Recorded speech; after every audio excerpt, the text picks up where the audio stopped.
Masuknya Jepang ke Indonesia merupakan bagian dari invasi yang dilakukan oleh Kekaisaran Jepang selama Perang Dunia Kedua di Asia Tenggara. Berikut adalah gambaran sejarah masuknya Jepang ke Indonesia. Latar belakang. Ambisi Jepang.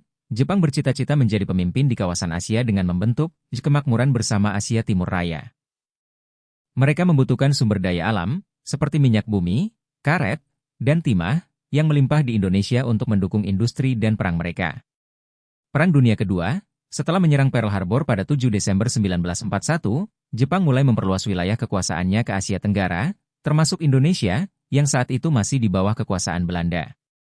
Proses masuknya Jepang. 1. Invasi awal, Januari 1942. Pasukan Jepang mendarat pertama kali di Tarakan, Kalimantan Timur, pada 11 Januari 1942. Tarakan dipilih karena merupakan penghasil minyak bumi penting. Setelah itu, Jepang merebut daerah strategis lain, seperti Balikpapan, Pontianak, dan Palembang. 2. Penyerangan Pulau Jawa. Pulau Jawa, sebagai pusat pemerintahan Hindia Belanda, menjadi target utama Jepang.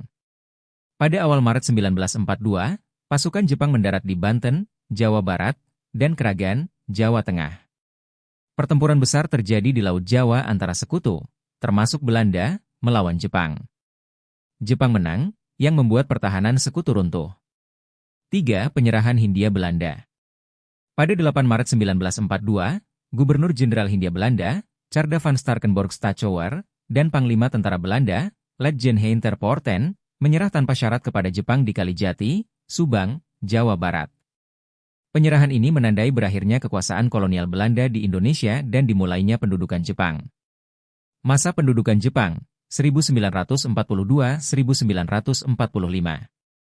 Jepang awalnya mendapat sambutan baik dari rakyat Indonesia karena mereka membawa propaganda sebagai pembebas Asia dari penjajahan Barat.